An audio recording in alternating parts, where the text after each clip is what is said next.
Welcome to this week's Market Matters video update. It's the 1st of December today, James. It's the last month of 2021. It's been a wild ride this year so far. A couple of weeks left. We could throw up a couple of different curveballs just for now, but we're going to talk about some stocks today. We're going to talk about some sectors, but kicking things off from an index perspective, sort of what are one or two things that you look at to sort of give you a read whether we go bearish or whether we're bullish the index?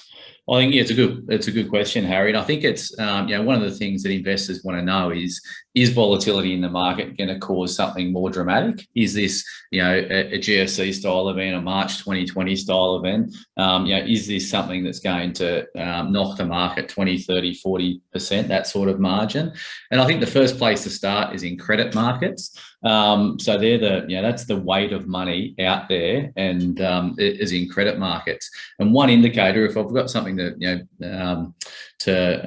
push on to viewers, is look at the Australian iTraxx, which is basically an index like the ASX 200, like the All Ordinaries Index, that tracks corporate credit default swap. So credit default swap is essentially what the price of insuring debt is for an Australian corporate. So this index bunches up 25 of the largest, most liquid traded corporate debt in Australia, puts it in an index and gives it a value, and it's a basis point value. So to give that into context, at the moment, it's trading at 73 basis points, which is not elevated. So I guess the key message there is credit markets aren't pricing something more sinister at the moment. At the lows, if I go back and look all the way back to the GFC and before the GFC, it was trading around 30 basis points. That was too low. In the GFC, it got up to about 450 basis points. In this recent, a couple of months ago, it was trading sort of sub 60. We're at 73.5 at the moment. In March of 2020, it got up to 200 basis points. So you can, if you keep a handle on that and you have an understanding of what credit markets are doing, it can really frame your thoughts around the equity space. High level on that index equals high risk in equities, and the equity market should pull back. So for now, credit markets aren't concerned. So that's the first point that I'd make. And the second one is just around price action. So we write about levels on the index, and when a market breaks a level on an index, we get a little bit more neutral or potentially bearish on a market, and vice versa on the upside. So look at price action. It's the purest thing, and look at credit markets are two of the things that are really front and center when I'm thinking about markets, where the pullbacks are going to be more aggressive, more sinister, or just the normal ebbs and flows of the market. Definitely. We've sort of got two main overweight calls on the portfolios at the moment. The first one we're going to talk about is resources. We've traded them pretty well at the moment. We're pretty long, a bunch of resources, a pretty broad spectrum across sort of base metals and iron ore and things like that. James, is that a call we're going to hold through Christmas? Do we remain long those resource names?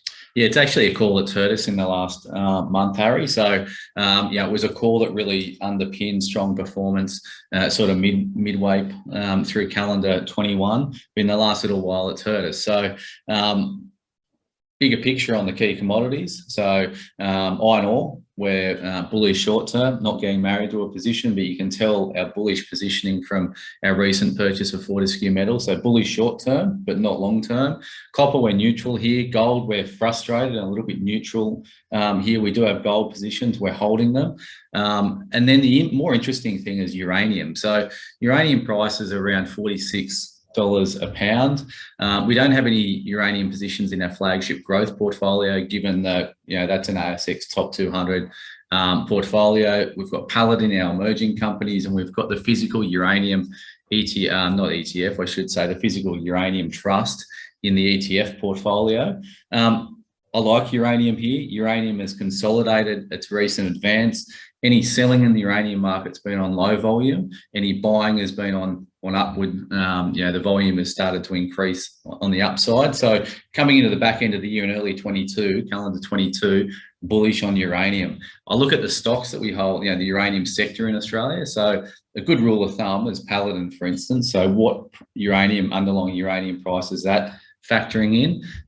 It's trading around 90 cents at the moment. It's factoring in about $90 a pound uranium. So it's a really clear way of looking at what Paladin is pricing in terms of uranium. So the stocks are bullish the uranium price. That tells you the market is optimistic uranium. We're going to add to the physical uranium trust in our ETF portfolio. We've got Paladin in our emerging companies portfolio. If it pulled back into the 80s, we'd probably add a gain to it, but we're probably sellers above $1. So I'm bullish uranium, but I think it's something you've got to be trading at the moment. Yeah, definitely. A bit of room to grow that position, definitely, in both portfolios, actually. And might actually go into the 200 Paladin. Yeah. At the next, yeah. Moving on, the next sector that we're sort of a bit long at the moment is the tech sector. That's obviously one that's really choppy and one that trades with yields very heavily, probably more than most sectors, James. That overweight sector, we're happy with holding that one at the moment. So we haven't made a conscious decision to be overweight tech. I'll say that from the outset. So our positioning around technology in the flagship growth portfolio, and we've got techs throughout the portfolios, comes down to stock selection. So being keen on individual stocks, and collectively they've made up an overweight position in technology. We write a lot about bond yields and interest rates, and that's a key influence on our thinking.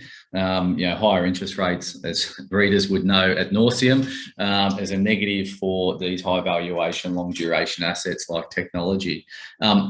I look at the positions in our portfolio and I like them all. In our flagship growth portfolio in particular, we flagged Altium as a stock that we'd sell into further strength. It's trading around $42.